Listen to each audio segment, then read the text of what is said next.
El hueso de ortopedia presenta síndrome compartimental.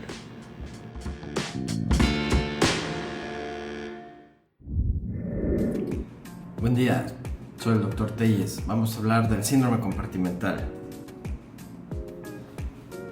Vamos a empezar con un caso clínico. Don Pancho iba caminando por la calle con su burro de leña cuando un auto lo atropella. A la exploración física, la pierna se encuentra angulada entre la rodilla y el tobillo. Los rayos X confirman la fractura en la diáfisis de la tibia y la fíbula. Se logra una alineación satisfactoria en urgencias al hacer la reducción y se coloca una férula con un yeso largo. A las 8 horas el paciente se queja de dolor que va en aumento cuando se retira el yeso y el dolor continúa aun cuando ya no está el yeso. Los compartimentos musculares se sienten apretados y hay un dolor exquisito a la extensión de los primeros cortejos.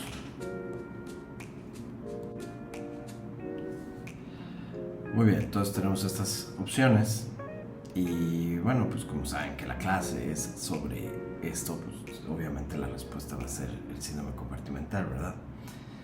Verán, la extensión pasiva, o sea, que alguien extienda, un doctor le extienda los dedos a un paciente, ya sea del pie, de la mano, y esto genere un dolor intenso, es un signo patognomónico de que el paciente tiene un síndrome compartimental. Esto no lo olviden. ¿Qué es este síndrome? Bueno, cuando nosotros anatómicamente analizamos las extremidades, vamos a ver que se divide en compartimentos o en espacios de fascias. O sea, tenemos un compartimento para los músculos extensores, otro para los músculos flexores. Esto pues tanto en la extremidad inferior como en superior. Estos compartimentos en su interior tienen músculos, tienen las fascias musculares, tienen venas, arterias, nervios, ganglios, vasos linfáticos, y todo esto está en un ambiente el cual se encuentra en una presión cercana a la negativa, una presión de 0, es decir, esta situación permite que la sangre, cuando fluye por los capilares al llegar a los tejidos, pueda difundir hacia ellos llevando el oxígeno y al mismo tiempo pasar al sistema venoso para regresar hacia nuestro corazón. Entonces, la presión capilar normal, o sea, los capilares tanto en extremidades como en los órganos, su presión normal es de 16 milímetros de mercurio. Es decir, vamos a tener el punto intermedio entre la presión sistólica y diastólica en su interfase capilar de lo que es arterial a lo que es venoso. ¿De acuerdo? O sea, tenemos los capilares, de un lado tenemos el sistema arterial, el otro venoso, y tiene que haber un gradiente de flujo de mayor a menor para que podamos transitar adecuadamente la sangre y esta lleve el oxígeno y al mismo tiempo la hemoglobina puede hacer sus funciones de recabar el dióxido de carbono y llevárselo adecuadamente. ¿Ok? En caso de que se altere esta relación de gradiente, es decir, si perdemos la capacidad de la sangre de ir de arteria a vena, ¿qué va a suceder? Pues se estaciona todo el sistema y vamos a dejar de tener el recambio adecuado de oxígeno hacia los tejidos. No va a llegar sangre oxigenada a los tejidos y ¿qué va a suceder? Pasamos a la fase 2. Vamos a caer en un metabolismo anaerobio celular. Esto va a haber un aumento en la colección de dióxido de carbono dentro de las células. La deficiencia de oxígeno va a ocasionar que durante el metabolismo final de la glucólisis, en lugar de unir las moléculas al oxígeno, se van a unir al lactato. Entonces, en lugar de formar moléculas que podamos deshacernos de ellas en las células, se va a hacer el ácido láctico, ¿sí? Y va a terminar por hacer que todo el citoplasma celular se vuelva ácido, y el ácido, al interactuar con las proteínas que son de carga negativa, o sea, las proteínas del citoplasma como es el citoesqueleto, como es los microorganelos que en él viven, como son los ribosomas, las mitocondrias, los centrómeros, todo se va a coagular, se va a hacer como una gelatina, ¿ok? O sea, va a dejar de tener esa función eléctrica, mecánica que tienen las proteínas dentro de la célula, y todo se va a quedar estacionado en esta gran gelatina que se va a ir volviendo más y más ácida. Al quedarse todos los microorganelos celulares estacionados o coagulados, no va a poder la célula llevar el ATP que se está formando en la fosforilación oxidativa hasta la membrana de la célula para que la bomba sodio-potasio ATPasa pueda sacar y meter el sodio y el potasio a la célula, y esto va a ocasionar que la célula poco a poco va a ir aumentando su volumen hasta que la membrana celular no pueda mantener la presión y ¡pum!, estalle, se rompa la membrana celular, y ese momento se llama explosión celular o lisis celular o muerte celular. ¿Y qué va a pasar? Que todo este contenido gelatinoso, ácido, va a salir de esa célula y va a contaminar lo que está alrededor. Pasamos a la fase 3. La fase 3 es toda esta liberación de metabolitos tóxicos que se produjeron durante este ciclo anaeróbico prolongado. Va a dañar los tejidos vecinos, es decir, va a dañar al músculo vecino, a los nervios, a los vasos, a los linfáticos, todo, pero lo principal es que va a despolarizar a las membranas de los nervios, causando dolor. Al cambiar su gradiente eléctrico, vamos a tener que estas dendritas y estos axones pues van a transmitir la información que puede transmitir un nervio, que pues evidentemente va a ser dolor. ¿Qué pasa? Que cuando nosotros hacemos la extensión pasiva de los dedos, o sea, empujamos los dedos de la mano, del pie, extremidad superior, los músculos, tú sientes cómo se tensan, o sea, estás jalando el músculo, haces que la fascia lo exprima, y esto saca más ácido láctico, y ese exceso de ácido láctico da más dolor, por eso se da el dolor exquisito, y por eso les comento que es un signo patognomónico. Además de que se van a terminar de destruir los tejidos circundantes y va a haber un daño permanente de los tejidos. Fisiopatología. Las articulaciones sinoviales, como la rodilla, cuentan con una extensa inervación por nervios sensoriales y simpáticos. Las fibras simpáticas postganglionares terminan en la vecindad de los vasos sanguíneos articulares, y su función consiste en regular el flujo sanguíneo al modificar el tono vascular. Por su parte, la función de los nervios sensoriales consiste en detectar y transmitir señales propioceptivas respecto del movimiento y la postura, así como señales de dolor en caso de lesión. Las fibras nerviosas especializadas para la sensibilidad a estímulos dolorosos son las no mielinizadas tipo 4 y las mielinizadas con terminaciones libres no mielinizadas tipo 3. Los extremos periféricos de ambos tipos de fibras nerviosas consisten en terminaciones nerviosas libres cuyo umbral para la activación es alto.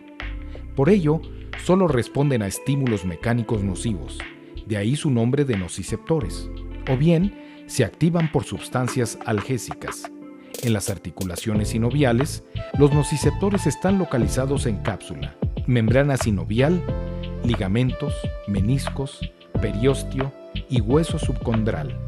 Además, fuera de la articulación, los cojincillos grasos y los tendones también están inervados por el mismo tipo de terminaciones nerviosas. El dolor articular se desencadena por estimulación mecánica y o inflamatoria. Las causas mecánicas de dolor consisten en hipertensión intraarticular y lesión tisular por trauma agudo o estrés repetitivo. Hipertensión articular como causa mecánica del dolor.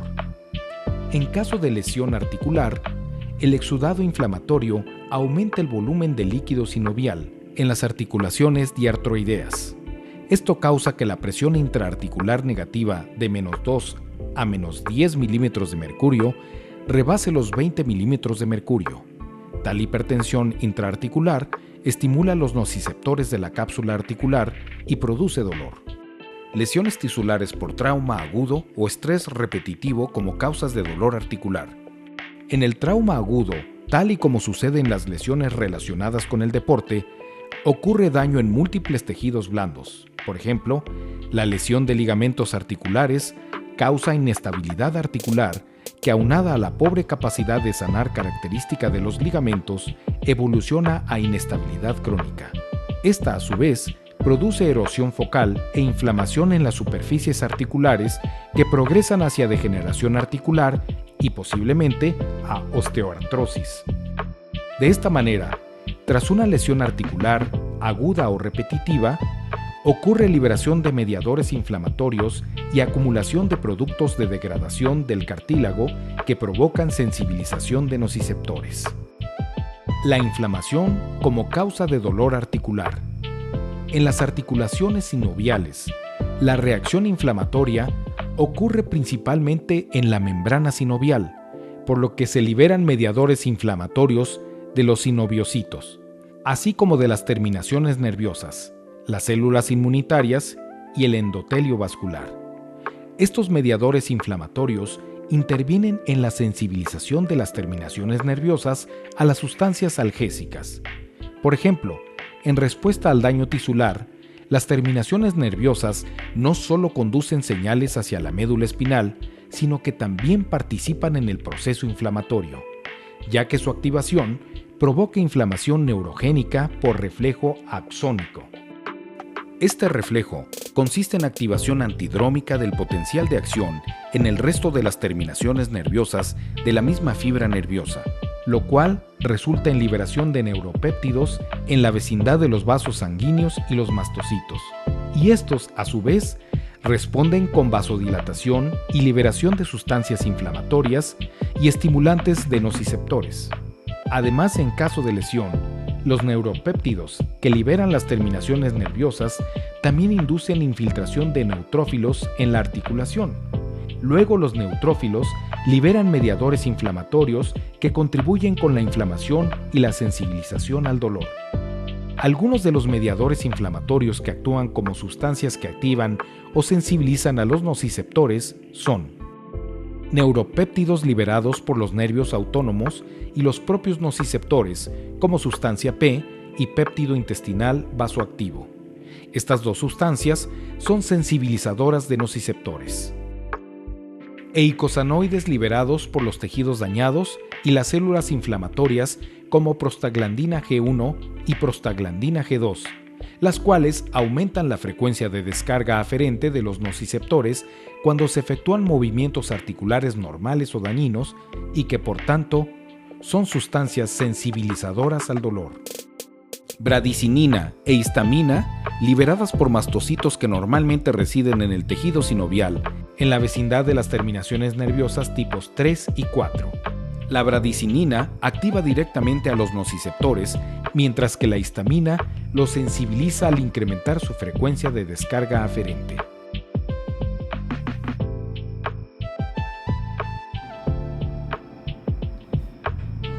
Muy bien, siguiente caso clínico. Tenemos un paciente que en sus 40 años es traído a la sala de urgencias por un dolor muy severo en su antebrazo. La historia es que se durmió después de beber mucho pulque en la banca de un parque por un tiempo indeterminado, probablemente así sobre su brazo, ¿no? Probablemente más de 12 horas y no hay signos de trauma, pero los músculos de su antebrazo se sienten muy firmes y sensibles a la palpación. Al movimiento pasivo de los dedos refleja dolor exquisito y continúa con el pulso en las muñecas. O sea, tú le palpas el pulso y tiene pulso. Entonces, ¿qué tiene el paciente? Parálisis del sábado por la noche, síndrome compartimental, síndrome compresivo, encondromatosis o síndrome de Li-Fraumeni. Evidentemente es un síndrome compartimental. Yo sé que todos pensaron en parálisis del sábado por la noche, ¿no? Por la posición. Sí, bueno, la parálisis del sábado por la noche es como un síndrome compartimental, pero no es un síndrome compartimental, solamente es una isquemia que se hace por la presión sobre el nervio. Mientras que el síndrome compartimental, recuerden que es completa y absolutamente la falta de oxígeno en los tejidos debido a este gradiente de presión. Pero ¿qué pasa? Recuerden que la presión capilar normal es de 16 milímetros de mercurio. O sea, yo para obtener un síndrome compartimental solamente tengo que aumentar la presión al doble de la presión capilar, o sea, 30 milímetros de mercurio. Pero si tu presión arterial en una arteria de mediano calibre es de 120, la sistólica, obviamente esa presión va a continuar. O sea, tu arteria está bombeando adecuadamente en su pulso la sangre, pero no pasa al sistema arteriolar ni capilar, entonces no trasciende el oxígeno. Entonces, la presencia de pulsos normales en las extremidades no significa que no exista un síndrome compartimental. ¿De acuerdo? Ojo, este es un detalle importante en el hospital cuando uno recibe pacientes, porque pues dice, oye, pues tiene pulsos, entonces no es compartimental. No, sí es compartimental, o sea, tienes que hacer este switch mental donde entiende que no estás asfixiando la extremidad, no es un torniquete, ¿sí? Sino es solamente un aumento de presión que afecta todo a nivel capilar. Siguiente caso. Un hombre de 33 años, carpintero, accidentalmente se clava un clavo en el segundo dedo, no presta atención a la herida en aquella ocasión y 2 días después llega a urgencias con dolor exquisito en la pulpa del dedo, o sea, en la pura pulpa, ¿sí? Fiebre y todos los signos de un absceso en la pulpa del dedo. ¿Cuál es el antibiótico de primera elección para esta enfermedad? Bueno, entonces, punto número 1, es una pregunta muy fina, ¿ok? Te están diciendo que tiene un diagnóstico y tú tienes que decir, ok, es este diagnóstico, pero en base a ese diagnóstico, ¿cuál es el medicamento de primera elección cuando decido usar un antibiótico? Recuerden que el microorganismo que más frecuentemente afecta en ortopedia o extremidades va a ser el Staph aureus, que el cual es un coco gram positivo. Entonces vamos a elegir un medicamento que actúe de primera intención sobre cocos gram positivos, como son las cefalosporinas de primera generación. ¿Ok? Recuerden algo, cuando estamos en el hospital, sobre todo cuando te encuentras en un hospital público y lo único que te dan es pura ceftriaxona porque no tienen otra cosa más que eso y vancomicina, bueno, pues orillan a los médicos a mal acostumbrarse a dar ese medicamento. Pero lo que uno tiene que dar es lo que va de acuerdo a la literatura y a lo que pues, está comprobado que funciona, que son las cefalosporinas de primera generación. ¿Por qué? Bueno, primero, esta patología es un felón, o sea, es un micro síndrome compartimental en la pulpa del dedo. Es decir, se aumenta la presión en la pulpa, se hace este edema en ella y se tiene que abrir y se tiene que lavar profusamente para evitar precisamente infecciones. Esto me lleva a el siguiente punto, el tratamiento de los síndromes compartimentales. El tratamiento de cualquier síndrome compartimental, ya sea de la pierna, del brazo, del dedo, es una fasciotomía, es abrir y lavar. Ahora, vamos a utilizar los criterios de Scully para hacer este lavado. Vamos a tener las 4 Cs, es una mnemotecnia, ¿ok? C de casa, 4 Cs. Una es coloración, consistencia, contractilidad y capacidad de sangrado. ¿Ok? Si yo abro el compartimento y veo el tejido y se encuentra color negro, ¿lo dejo o lo quito? Lo quito, ¿verdad? Está negro. Ok, lo veo rojo, muy bonito, pero a la hora de tocarlo es gelatina, como les dije, todo el citoplasma de las células se descompone. Lo dejo, lo quito. Lo quitas, pues es gelatina, o sea, ese tejido ya está muerto, nada más todavía no se pone negro, ¿sí? Ok, lo veo, está rojo, lo toco, tiene buena consistencia, le doy con el electrocauterio un toque y el tejido no se mueve. Lo dejo o lo quito. Lo quitas. O sea, ese es tejido muerto, todavía no se gelatiniza, todavía no cambia de coloración, pero ya no está funcionando ese citoplasma porque evidentemente el tejido ya murió. Entonces se quita. Y por último, a ver, lo veo, está color rojito, lo toco, buena consistencia, el electro se mueve y le hago una pequeña cortadita y no sangra. O sea, lo corto y no sangra nada. ¿Qué quiere decir? Que ya dejó de llegar sangre a ese tejido. Tal vez ya tuvo una coagulación en la microvasculatura o simplemente el síndrome compartimental ya afectó ese tejido. Lo tienes que quitar, ¿ok? Así es como selectivamente vas quitando todo el tejido. No amputen todo, o sea, no llegues y nomás moches, quitar todo por quitarlo.